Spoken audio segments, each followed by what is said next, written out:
Hello student, last video में हम लोगों ने एक्सरसाइज 1.1 का क्वेश्चन नंबर 3 तक सॉल्व किया था। अब हम क्वेश्चन 4, 5, 6 और 7 सॉल्व करेंगे और हमारा एक्सरसाइज 1.1 कंप्लीट हो जाएगा। तो बच्चों, क्वेश्चन नंबर 4 सॉल्व करने से पहले कुछ बातें मैं आपको बता दूं।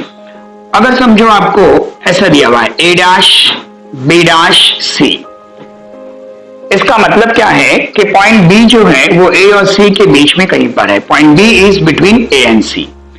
ऐसे कंडीशन में डिस्टेंस ए बी यहां से यहां तक का डिस्टेंस, ये डिस्टेंस इज इक्वल टू बच्चों होगा डिस्टेंस ए सी। मतलब अगर मान लो ऐसा दिया हुआ है ए यहां, बी यहां और सी यहां। अगर ये 7 दिया है और ये 8 दिया है तो distance A B 7, distance B C 8, तो डिस्टेंस ए सी कितना होगा? 15 होगा। तो A dash B dash C का मतलब है कि A B plus B C is equal to A C. B is between A and C. अगर यही चीज आपको ऐसे दी जाती A dash C dash B, तो ये कंडीशन कैसी होती? ये ऐसी होती A dash C dash B. तो अब क्या होता? डिस्टेंस ए सी प्लस बच्चों distance B C is equal to आपको मिलता डिस्टेंस ए बी। मतलब ये डिस्टेंस प्लस ये डिस्टेंस इज इक्वल टू क्या होता? ये डिस्टेंस होता, क्योंकि अब क्या है? C is between A and B. और अगर मान लो यहां पर ऐसा कंडीशन है B dash A dash C, अब क्या होगा? A is between B and C. तो फिर यहां पे क्या आता? मैं यहां लिख देता हूं distance A B plus distance A C is equal to क्या होता? Distance B C. इसका अगर फिगर हम ड्रॉ करें तो ये फिगर कुछ ऐसा आएगा, बी ए और सी। तो A B plus A C is equal to B C. यानी अगर आपको 3 पॉइंट दिए होंगे तो 3 पॉइंट पे आपको 3 पॉसिबिलिटीज मिलती हैं। ओके, तो यहां पे ए डैश बी डैश सी, इसका मतलब क्या है कि ए से बी का डिस्टेंस और बी से सी का डिस्टेंस इज इक्वल टू ए से सी का डिस्टेंस। ठीक है, अब क्वेश्चन पढ़ते हैं। On a number line point A B C are such that A C is equal to 10, C B is equal to 8, find the distance A B considering all possibilities. तो बच्चों आप लिखोगे solution में there are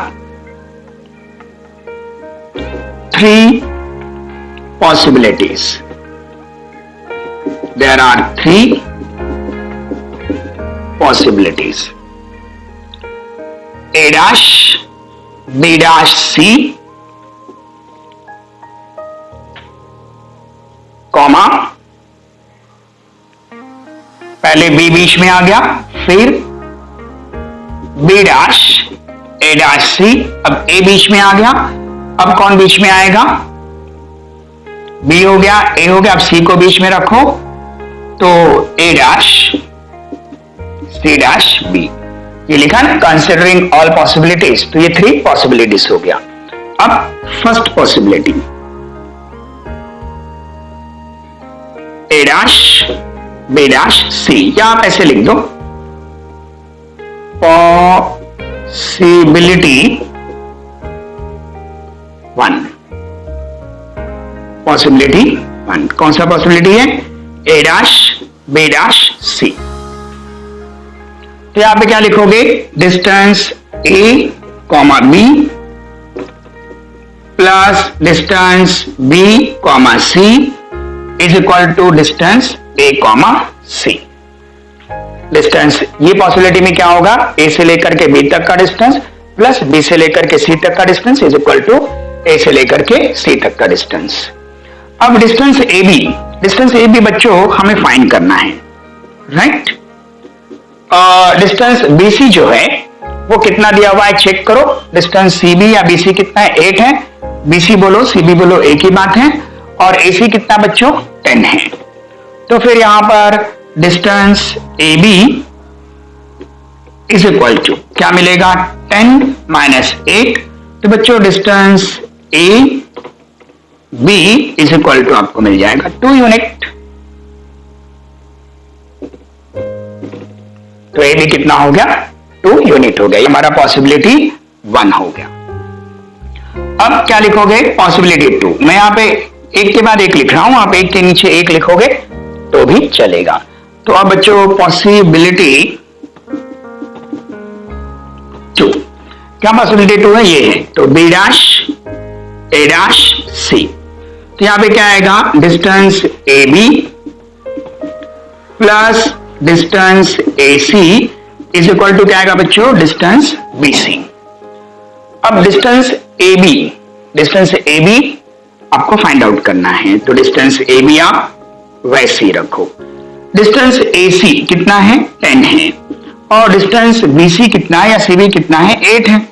तो बच्चों distance A B is equal to 8 minus क्या होगा? 10 होगा। तो distance A B is equal to कितना होगा? -2 होगा।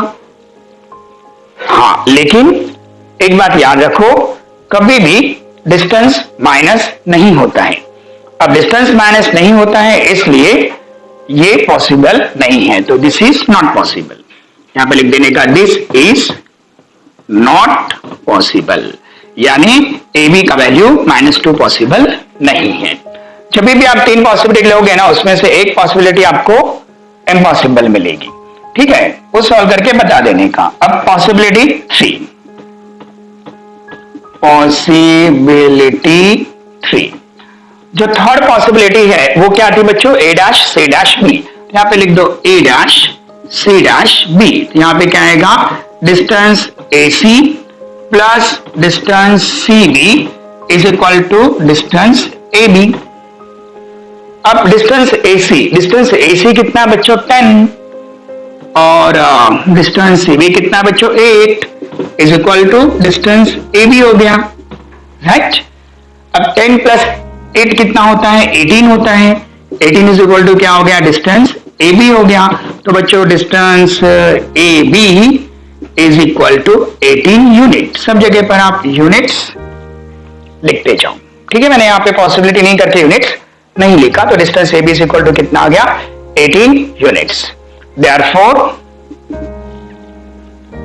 आपको क्या फाइंड करना था? Find A B. Therefore distance A B answer लिख देने का is equal to 2 unit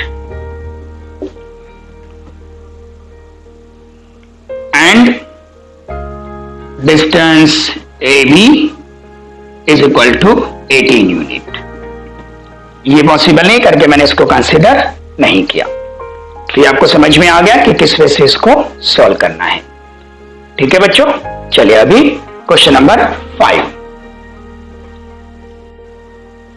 okay बच्चों, अब question number 5। Point x, y, z are collinear such that distance xy is equal to 17, distance yz is equal to 8. Find distance xz. जबकि यहां पे आपको ऐसा नहीं बोला है कंसिडरिंग ऑल पॉसिबिलिटीज, लेकिन फिर भी आपको यहां पे पॉसिबिलिटी जो है उसे कंसिडर करना पड़ेगा। ठीक है, तो ध्यान दो, ये वैसा ही क्वेश्चन है जैसा पहला वाला क्वेश्चन था, सेम वही चीज यहां पर है। तो बच्चों यहां पे आप लिखोगे देयर आर 3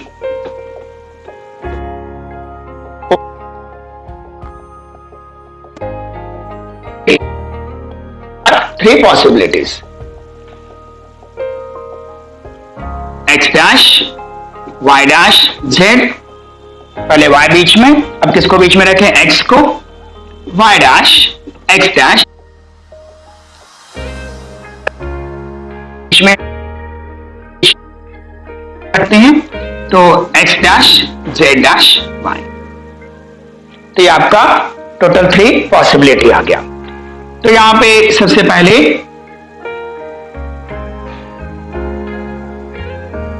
पॉसिबिलिटी 1, क्या possibility 1? x dash y dash z। Therefore क्या लिखोगे? Distance xy plus distance Y Z is equal to distance X Z. तो बच्चों एक्स वाई कितना है, X Y 17 plus Y Z is X Z. 17 plus 8 करोगे कितना आएगा 25। 25 इक्वल टू क्या हो गया एक्स जेड, मतलब डिस्टेंस एक्स जेड कितना हो गया 25, है ना। सेम वैसे ही क्वेश्चन जैसा पहला वाला क्वेश्चन था।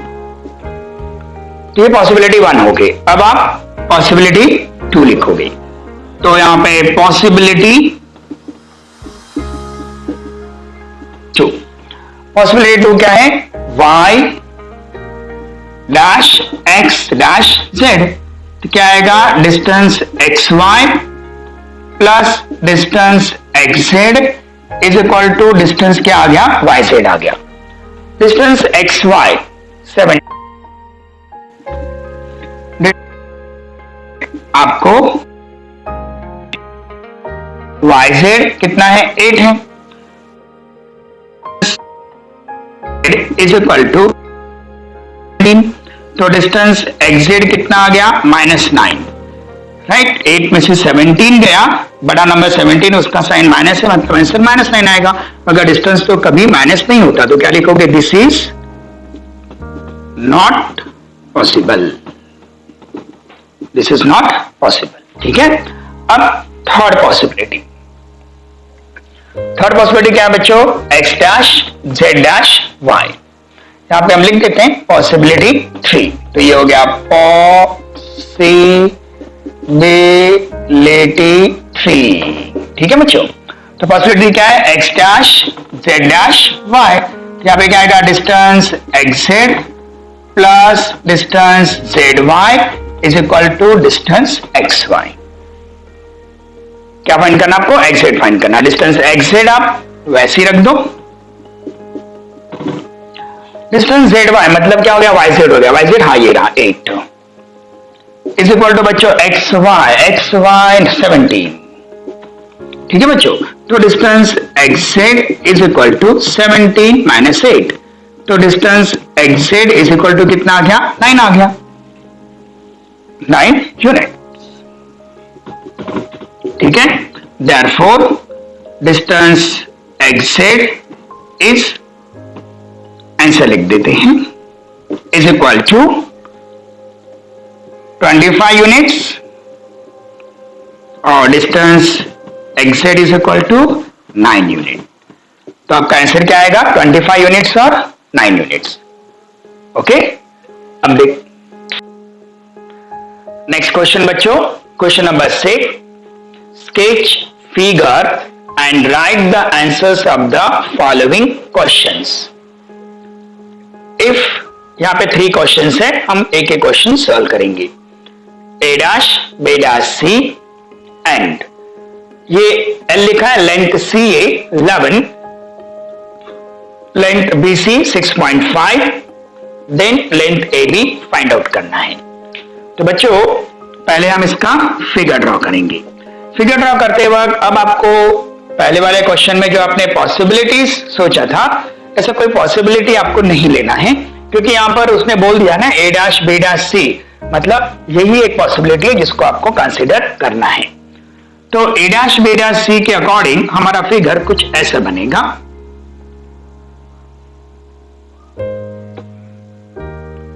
ए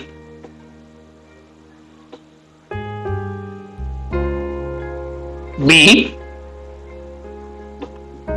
और सी, कहीं भी ले सकते हो आप बी को। अब इसमें से आपको फाइंड आउट क्या करना है, ए बी जो है वो आपको फाइंड आउट करना है। मैं यहां कहीं ले लेता हूं, ठीक है। इसमें वैल्यूज पुट करो, सी ए इज इक्वल टू 11, मतलब यहां से यहां तक 11 है। बी सी 6.5 है, 6.5 है। अब मैं आपसे एक सिंपल सा क्वेश्चन पूछता हूं। मान लो ये जो मेरा मार्कर है, इस मार्कर का पूरा लेंथ 10 है और इसका जो ढक्कन है इसका लेंथ 2 है। बचा हुआ लेंथ कितना होगा, ये पूरा 10 है, यहां से यहां तक 2 है, तो यहां से यहां तक ये जो ब्लैक पोर्शन है ना 2 है, तो ये व्हाइट पोर्शन कितना लेंथ होगा? 8 होगा। सिंपल, बस वही यहां पे करना है, खाली थोड़ा सिस्टमेटिक वे से सॉल्व करके हमें बताना है इसको। तो यहां पे क्या बोला है? A dash B dash C। ठीक है, तो हम लिख देते हैं A dash B dash C। क्यों लिखा? गिवन में दिया हुआ है, तो ये आ गया गिवन में। अब हम डिस्टेंस नहीं लिखेंगे क्योंकि लेंथ की बात करा तो हम भी लेंथ लिखेंगे। इसका मतलब क्या है? लेंथ AB, देखो जब मैं लेंथ लिख रहा हूं तो कॉमा नहीं लिख रहा हूं, डिस्टेंस में कॉमा लिखते हैं, लेंथ पे कॉमा नहीं लिखते, plus length BC is equal to क्या होगा बच्चों? Length AC। वेरी गुड, इतना AC है। अब लेंथ AB ये हमें फाइंड करना है, तो इसको हम वही रखते हैं, length AB plus length BC। Length BC कितना है? 6.5 है, is equal to length AC कितना है? 11 है। आपने इक्वेशन सीखा हुआ है, ये 6.5 इक्वल टू की ये साइड है, अगर मैं इसको इक्वल टू के वो साइड भेजूंगा तो ये प्लस वहां जाके क्या हो जाएगा? माइनस हो जाएगा। तो फिर length AB is equal to, ये 11 वैसे ही रहेगा, इसके साथ कुछ नहीं करो क्योंकि ये वहीं पर है तो वहीं रहेगा, ये उस साइड जा रहा है तो ये हो जाएगा -6.5। तो length AB is equal to, ठीक है, अभी 11.00 माइनस 6.5, माइनस करने पर ये 0 वैसे ही रहेगा, ये तो माइनस नहीं हो रहा है तो यहाँ 10 हो जाएगा और यहाँ भी 10 हो जाएगा। ठीक है, 10 में से, क्योंकि आपने यहाँ से 1 कैरी लिया, 10 में से 5 गया 5, 10 में से 6 गया 4, मतलब आंसर कितना आ गया? 4.5 यूनिट। यूनिट लिखोगे तो भी चलेगा, या डायरेक्ट खाली 4.5 लिखा तो भी आपके टीचर मार्क डिडक्ट नहीं करेंगे। तो क्लियर सी बात थी। अभी ये अगर 4.5 होगा, 4.5 प्लस 6.5 इक्वल टू 11। तो स्केच फिगर, ये हमने फिगर स्केच कर दिया और राइट द आंसर, तो हमने आंसर लिख दिया। तो फर्स्ट क्वेश्चन आपको समझ में आ गया बच्चों। अब इसी का सेकेंड क्वेश्चन करते हैं। अब सेकेंड क्वेश्चन में आपको क्या दिया हुआ है?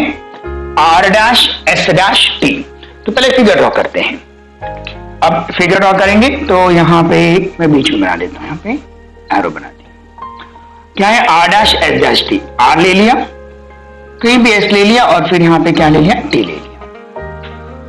तो इसका वैल्यू दिया है, ST कितना दिया? 3.7। तो बच्चों ये 3.7, ठीक है, यहां ले लेते हैं 3.7, अप्रोक्सीमेट है, आप वहीं रखते तो भी चलता। और RS कितना है? 2.5।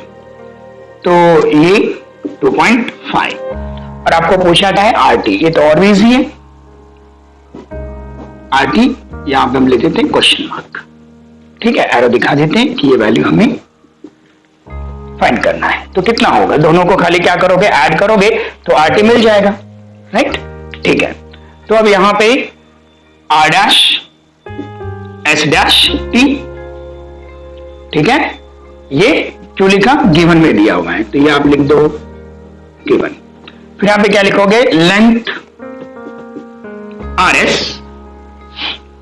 Plus length ST is equal to length RT। ठीक है बच्चों, अब length RS 2.5, length ST 3.7 is equal to length RT, जो हमें फाइंड करना है। इन दोनों को अगर मैं ऐड करूं, 7 प्लस 5 कितना हो गया? 12, 3 और 3 कितना हो गया? 6, तो कितना हो गया? 6.2, तो लेंथ RT। तो length RT is equal to 6.2 unit. ये क्या आ गया? लेंथ RT आ गया। समझ में आया? चलिए अभी थर्ड क्वेश्चन करते हैं। थर्ड क्वेश्चन सॉल्व करने से पहले मैं आपको कुछ बातें सिखा दूं। अलजेब्रा का जो सेकंड लेसन है उसमें आप एक लेसन पढ़ने वाले हो सर्च करके, ओके, वहां पर आप जी जो इसका मेथड सीखोगे उसके पहले मैं आपको बता देता हूं कि ये कैसे क्या किया जाएगा, क्योंकि आप देखो यहाँ पे नंबर्स रूट में दिए हुए हैं। तो बच्चों अगर आपको ऐसा दिया जाता है 5√2 माइनस, अगर आपको कहा जाता है कि 4√2, तो इसका आंसर क्या आएगा? ये ऐसे ही होगा जैसे 5x माइनस, आपको अगर मैं 4x पूछूं तो 5x में से 4x गया, कितना बचता है? 1x बचता है। आप x को कैंसिल नहीं करते हो, x को लिखते हो। तो यहां पर भी क्या करना है, ये 5√2 और 4√2 है, 5√2 में से 4√2 जाएगा, तो ये बात याद रखना, ये 5 में से 4 माइनस करना है, 1 लिखना है और √2 वैसे लिख देना। तो आंसर क्या आएगा? 1√2। या फिर हम ऐसे कर सकते हैं 5 माइनस 4 और कॉमा हमने क्या निकाल लिया? √2 कॉमा निकाल लिया। 5 में से 4 गया, कितना बचा? 1। तो आंसर क्या हो गया? 1√2। अगर ये ऐसा होता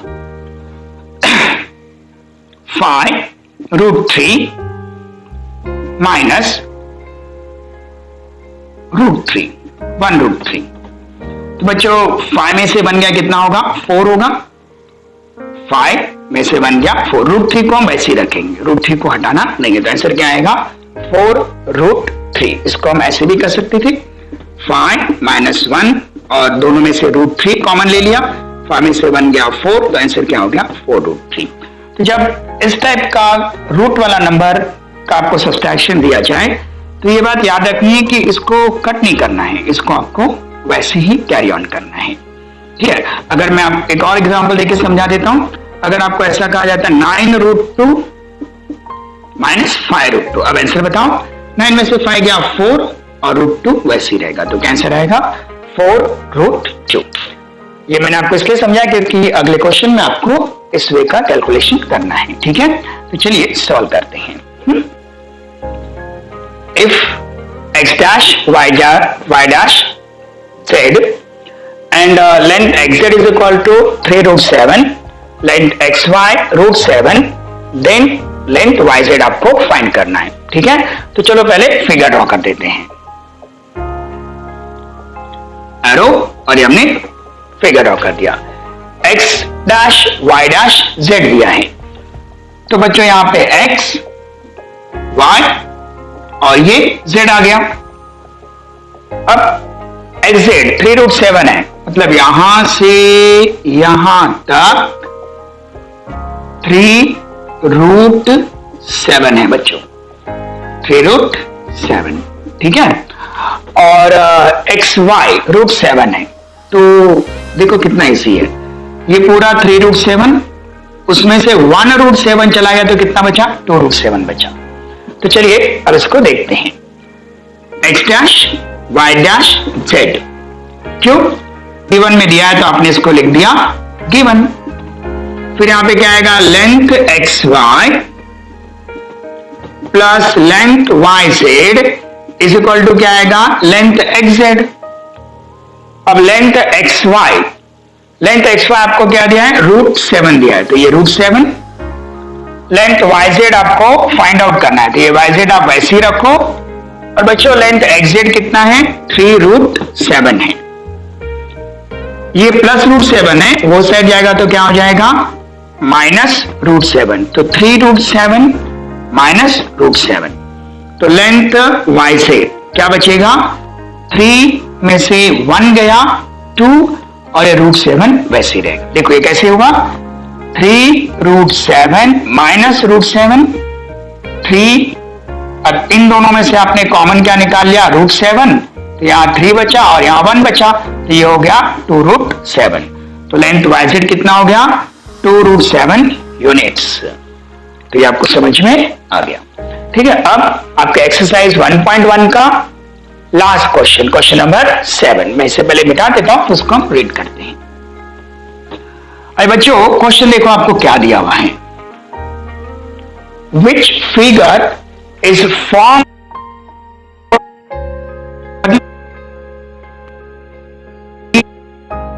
इनर पॉइंट दिए हैं और बोल रहा है इससे कौन सा फिगर बनेगा। ओह कितना इजी क्वेश्चन, आप इसको ज्वाइन करो, इसको ज्वाइन करो और इसको ज्वाइन करो, इसको ए नेम दे दो, इसको बी नेम दे दो, इसको सी नेम दे दो, तो आप लिखोगे a triangle is formed by